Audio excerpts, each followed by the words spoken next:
O que é a política monetária e como ela funciona? Como ela impacta os investimentos? Olá, eu sou o Neto e estou aqui para apresentar seu boletim de investimentos Visão Prévia do mês de julho. Nesse mês, vamos bater um papo sobre política monetária.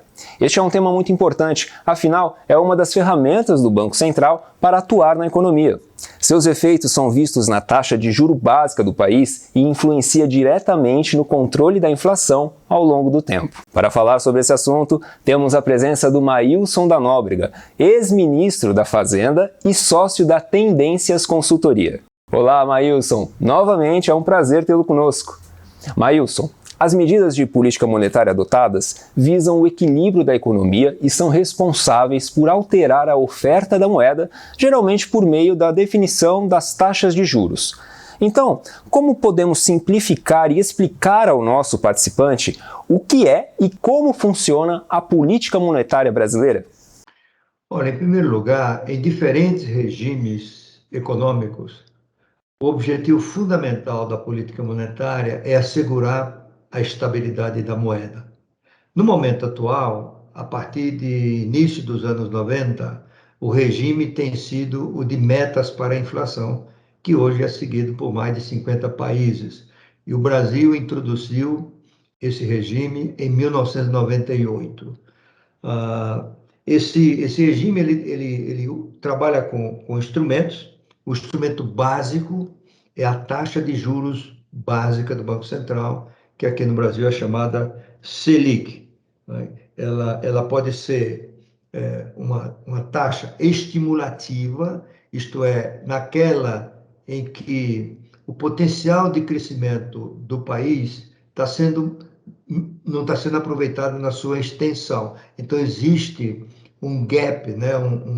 um vazio entre o PIB efetivo e o PIB potencial. E nesse ponto, a taxa de juros pode ser baixa, porque a economia pode se expandir e ocupar esse espaço sem gerar pressões inflacionárias. A taxa de juros pode ser neutra, aquela em que o hiato do produto ele é razoavelmente seguro para evitar qualquer risco de pressão inflacionária. E tem o lado restritivo, em que a taxa Selic ela é restritiva porque esse ato está fechando ou já está fechado e geram pressões inflacionárias. Então, o objetivo da política monetária, neste caso, é reduzir a taxa de inflação para as proximidades da meta. Existem mecanismos operacionais para o atingimento desse objetivo. O principal, no caso do Banco Central do Brasil, é o Comitê de Política Monetária, o Copom. São as discussões nesse comitê e as suas reuniões formais que acontecem no intervalo de cada 6 semanas. São nessas reuniões que se define a taxa básica de juros, o principal instrumento da política monetária, repetindo, é a Selic. E existem mecanismos auxiliares que ajudam a coordenar as expectativas, porque uma das funções básicas do Banco Central na condução da política monetária é manter as expectativas ancoradas em torno da meta, né?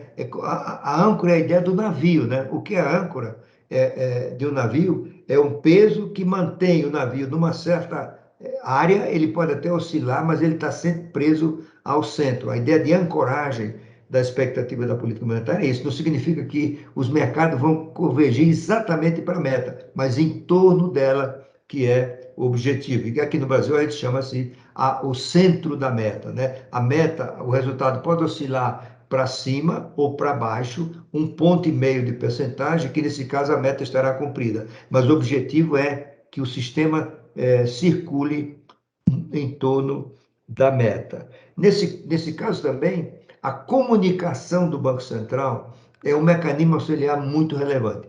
Como o Banco Central se comunica com os mercados, como ele emite suas mensagens, como ele influencia a formação de confiança de que a política monetária está no rumo certo em qualquer dos seus objetivos, né? Seja de ser estimulativa, neutra ou restritiva. Obrigado, Maílson. E agora que já temos um panorama geral sobre o assunto, pode nos dizer o quanto a política monetária impacta os investimentos dos nossos participantes? Olha, a política monetária se reflete no mercado financeiro de forma direta, pela influência que sua taxa básica de juros, a Selic, tem na definição das taxas de juros de mercado. Se a Selic aumenta, em algum momento a taxa de juros do crédito vai aumentar também, tanto o crédito do sistema bancário quanto o crédito do mercado de capitais, ou seja, a emissão de papéis de renda fixa. E de forma indireta, como a política monetária gera confiança nos mercados, de que ela está no rumo certo, que ela é consistente com o objetivo de manter a estabilidade, né? Quando essa confiança começa a ser perdida, a política monetária começa a influenciar um outro componente, que é a taxa de câmbio, ou por fuga de capital, ou por deterioração dos cenários futuros, e isso termina gerando, pela variação da taxa de câmbio, pressões inflacionárias que dificultam o cumprimento da meta de inflação pelo Banco Central.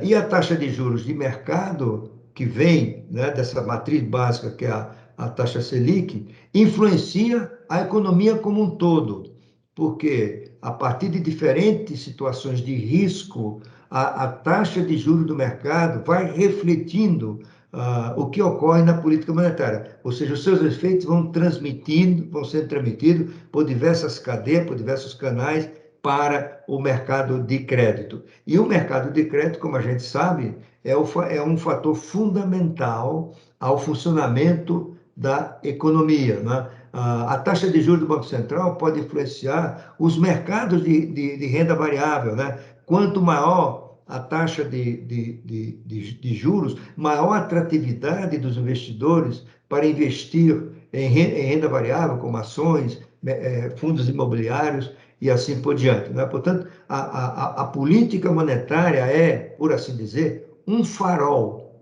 que orienta o sistema bancário e mercado de capitais na área de renda fixa, nesse mundo, né, que envolve finanças, atividade econômica, assunção de risco, e tudo isso gera um processo, chamemos assim, benéfico. Maílson, novamente, muito obrigado. É sempre muito bom recebê-lo aqui no nosso boletim e esperamos poder contar sempre com a sua presença em futuras oportunidades. E agora, para você que está assistindo, vamos ver como ficaram os seus rendimentos em julho?